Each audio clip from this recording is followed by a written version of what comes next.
Hi everyone, welcome to another video. Today's video is going to be a very basic walkthrough of Courseplay. Just how to get started with Courseplay, what the buttons mean and how to use them. And we will be recording our very first very simple course today. So if you haven't got Courseplay yet, I encourage you to go have a look at my video where I show you how to download, how to repack and how to install Courseplay into your mod folder so you will have Courseplay in your game. The link to the video will of course be in the description down below. Also, if you are expecting more advanced courses in this one, that will come in a video later on. Today is just going to be the very basic of Courseplay. So once you download a Courseplay and you have installed it into your mod folder, Courseplay will automatically install itself into every motorized vehicle. So if you have a vehicle that you can control, Courseplay can control it as well. You don't actually have to do anything. Courseplay will automatically install itself into every vehicle. And in order to use Courseplay, we just jump straight into a vehicle and press the right mouse button. That will open up the Courseplay HUD that we see right here in front of us. Now the Courseplay HUD can be a bit confusing to look at the very first time that you see it, so let's just quickly run through what we actually see here. In the very top of the Courseplay HUD, we see a row of buttons. These buttons can be referred to as settings, and these settings correspond with the buttons that we see down here, which are referred to as modes. Depending on what mode you're in, various buttons will be active up here, but we'll get back to that later on. So these buttons are normally referred to as settings, and by default we will be in the Courseplay control button. Underneath this row of buttons we have an eyeball that we can use to get a good overview of the course that we have loaded. Currently, we haven't got any course loaded, so we can't actually see anything here, but we'll get back to that later on as well. Then we have the name of the settings that we're in. Currently, as I said, we're in the Courseplay control settings. Then we have the option to close down the Courseplay HUD window. Underneath this, we have what could probably be the main window of Courseplay. This is where we can set up various things. We can change settings and stuff like that. Currently in the Courseplay control, we have start course recording, which is self-explaining, I suppose. This is where we start the course recording. Then we have calculate current field edge path. We'll get back to that in a later video where we'll be going through the fieldwork mode. Underneath the settings windows, we have the mode buttons. When you see someone referring to the mode buttons or the mode, if you're seeing someone referring to mode 5 in Courseplay, they are referring to these buttons down here. So mode 1, 2, 3, 4, 5, 6, and so on. One thing to notice right now is that Courseplay is currently in a development state, and we haven't got all of the features available for us. So you will see mode 3 is grayed out, and these modes over here are grayed out. So there are actually modes that we can't use. However, those that are available to us are currently being worked on, and they're not perfect. There are bugs, but they are working very hard on cleaning up the bugs. So these modes are available to us, and we'll be going through them bit by bit. Underneath the mode buttons, we have some information. We can see that we currently don't have any course loaded, and we can also see what version of Courseplay we are currently using. This is useful information because if you're using an older version of Courseplay and you encounter a bug, chances are that that bug has been fixed in a later version. So if you are using an older version, run over to the Courseplay GitHub and make sure that you have the latest version. Link to the Courseplay GitHub will of course be in the description down below. If we have a look at the settings up here, let's just quickly run through them. As I said before, in the Courseplay control, we have the start course recording and the calculate current field edge path. In the manage courses, well, this is where we manage our courses. This is where we can see all of the saved courses we have. This is where we load courses and merge courses. This is where we have a good overview of all our courses. Then we have speed limits available to us. And again, this is very self-explaining. The speed limits for turn, field, street, and reversing speed. And we also have an option that says speed from recording. So when we record a course, Courseplay will also record the speed that we're recording the course with and try to drive the course with the speed that we recorded it with. We can change that. If we say that this tractor is capable of driving 53 kilometers an hour, as you can see down here as well. If we say that instead of this tractor driving 53 kilometers an hour, if we have driven that in the recording, we want it to drive 30 kilometers an hour, I can change this one, say that maximum speed on the street must not be more than 30 kilometers an hour.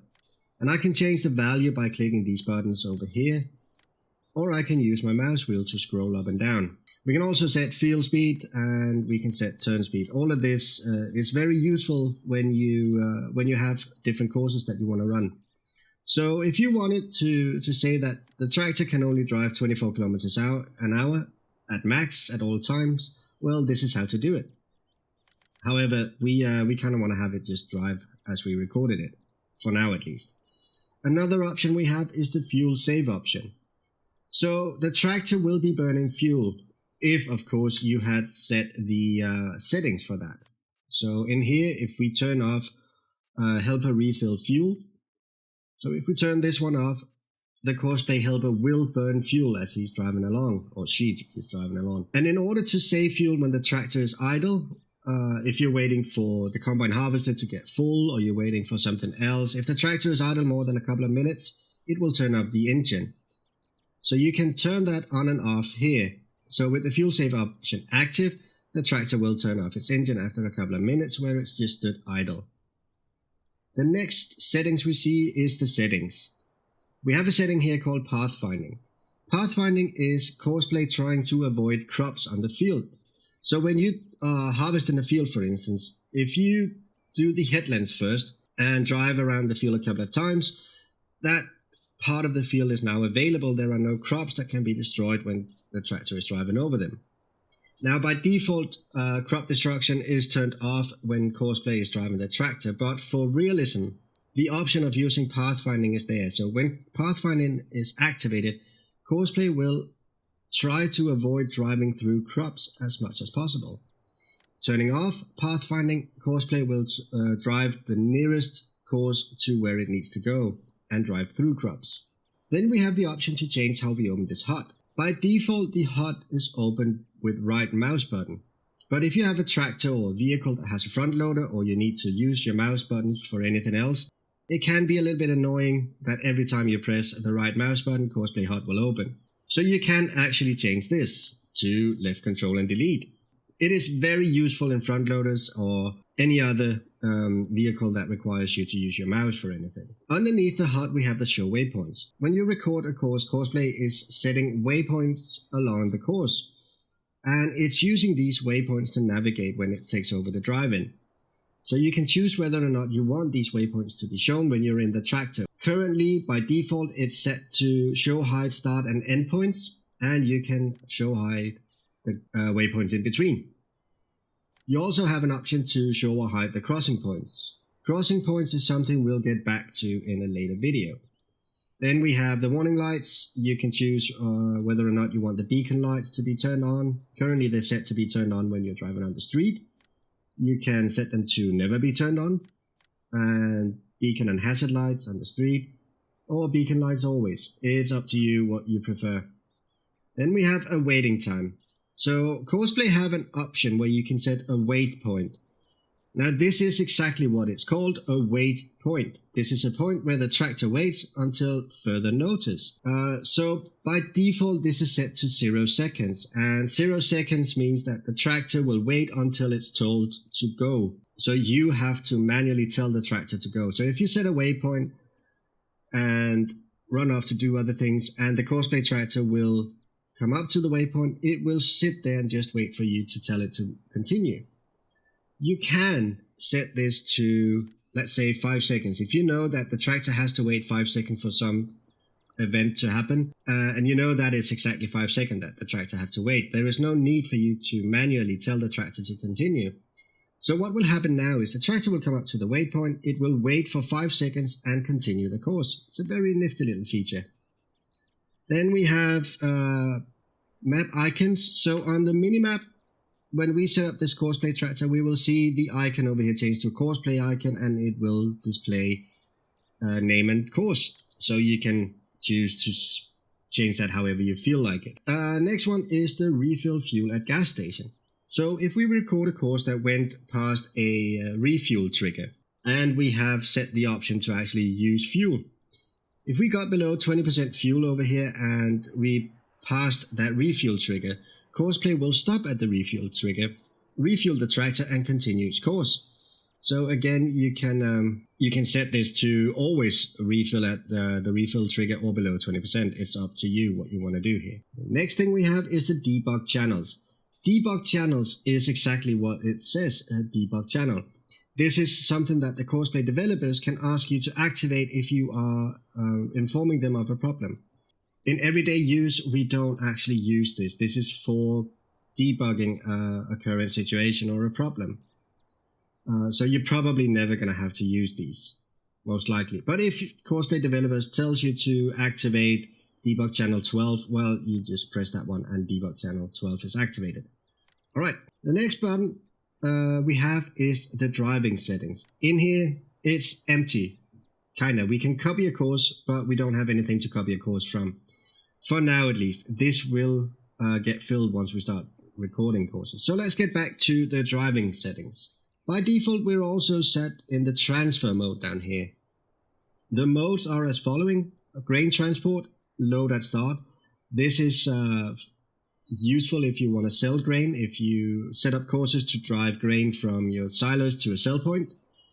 Could be if you have great demand at a sell point, you can set up Courseplay to help you deliver grain at that course. So this will transfer the grain from point A to point B, and it has to load at point A. The next one we have is the combi mode, empty combine and offload. That is exactly what it does. You set this mode up at the field, and you tell it to empty out a combine when the combine is full and drive to wherever you want it to drive. So that could be a silo, that could be a sell point. Next one is the fertilize and seeding mode, which is exactly again what it says. This is the mode that you want to be in when you fertilize or seed. The next mode we have here is the transfer mode.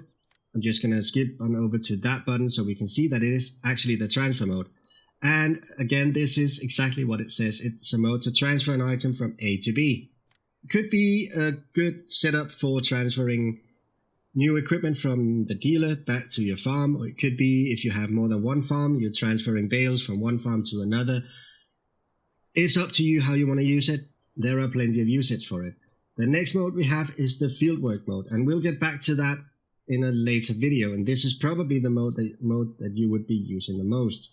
But for now, we're going to be in the transfer mode. And for this video, for just demonstration purposes, we're going to be driving a simple course around this triangle here and then back to where we are. It's just a simple figure of 8. So in order to start the course recording, we just start up the engine of the tractor and click the start course recording. And we will now see how Courseplay HUD has changed a bit. We can see down in the setting area of the Courseplay HUD, we have some buttons we can push now. We have a stop the recording, which is again, it's going to stop the recording. Then we have an option to pause the recording. Now this option is not available until we have at least 3 waypoints. So notice how Courseplay has set a waypoint right there. It will set another waypoint about there and another waypoint about there. The first 3 waypoints in a Courseplay course is always needed before you can actually pause the course. But the good thing about the course is, or the pausing of the course is, if you make a mistake, you can pause the course and you can delete the last waypoint or back to where the mistake was made. So let's say that for this course, we will be turning there. But if I continued up here and just remembered, oh, that was wrong, I needed to turn down there, I can pause the recording, delete the waypoints back to around here somewhere, unpause the recording and drive the right course. It's very, very clever.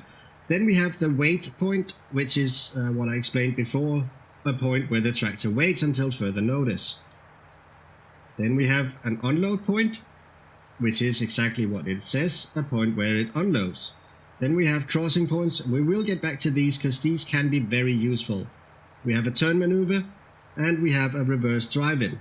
That's right, Courseplay can actually drive reverse as well. Alright, to record the course now, all we need to do is drive, so let's just drive forward a bit. And that's 2 waypoints, and that's 3 waypoints. Now notice exactly what I said. After 3 waypoints, the pause button is available. Alright, let's move on. And we're going to be turning left here. So notice how Courseplay sets a lot of waypoints once we actually turn the tractor. And again, it's just going to be a very simple figure of 8 course we're going to be driving here today.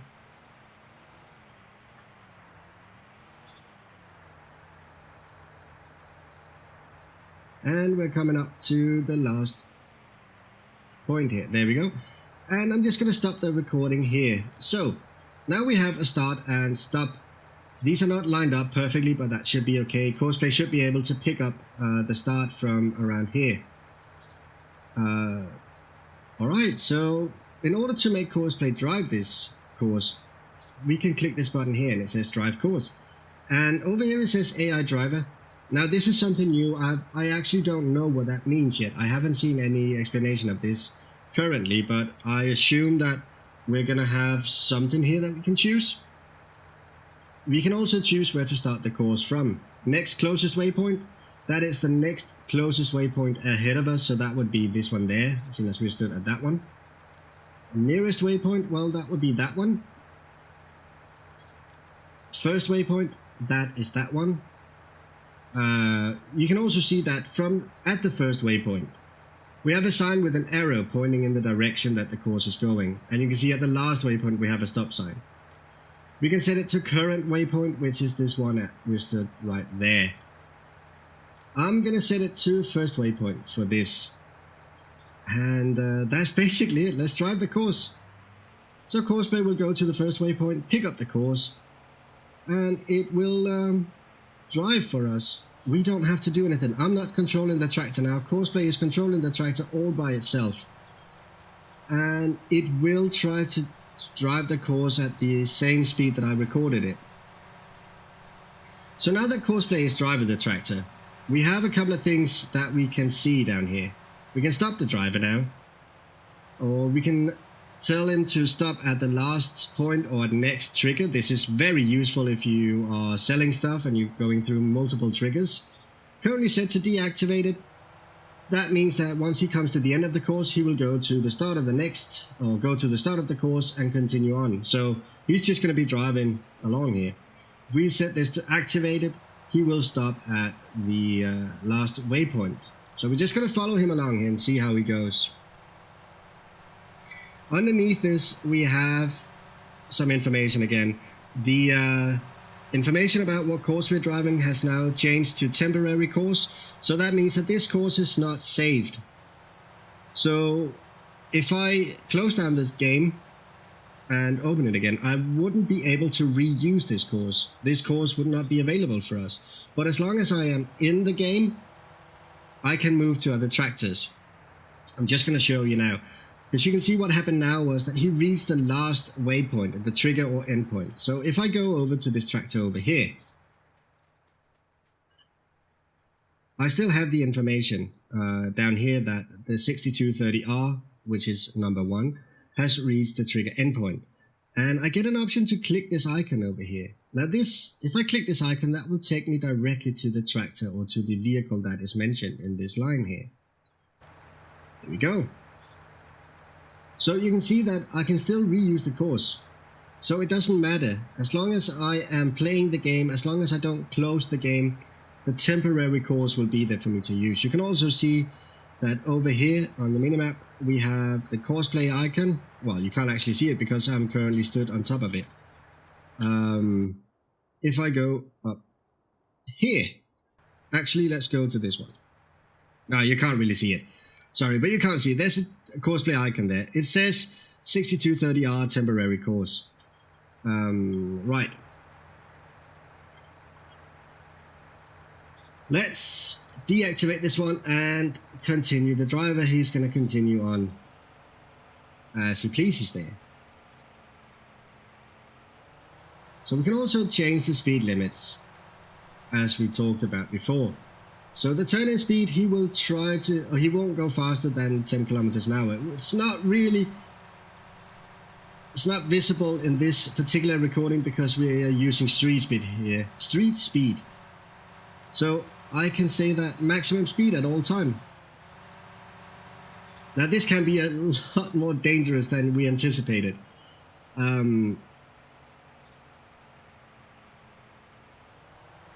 am not sure if you actually use the turn speed on the first 3 waypoints, you might do.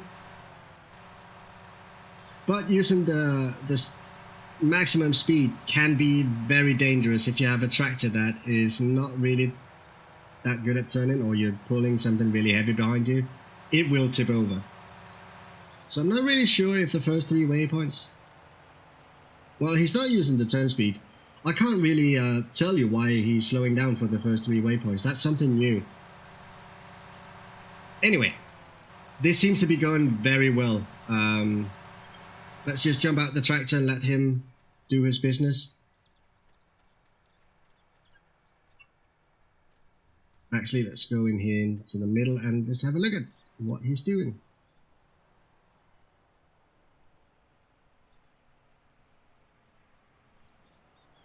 Yeah, that seems to be going just fine.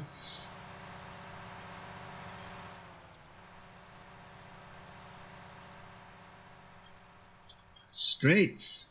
Everything seems to be working as we expected it to. So let's grab a ride with him again. Alright, let's activate this one. And let's say that we're actually really happy with the course that we've set up here. And we'd like for this course to be reusable. So we'd like to be able to exit the game, come back and reuse this course. So we're just going to have him stop. We can do it straight away. All we need to do is press the button over here, which is a floppy disk. And that will take us to save the course. So when we click this one, we get an option to call it something. I'm just going to call this Start a Course.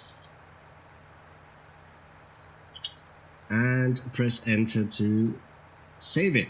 So now we see that this has changed to now driving Start a Course. We can also see, oh, that hasn't changed yet. That must be a bug actually. That should be, I should probably report that. But we can see once we go into manage courses, we have the Start a Course here. So if I stop the driver now and turn off the engine, so we can actually hear ourselves think, I can delete or clear the current course from here.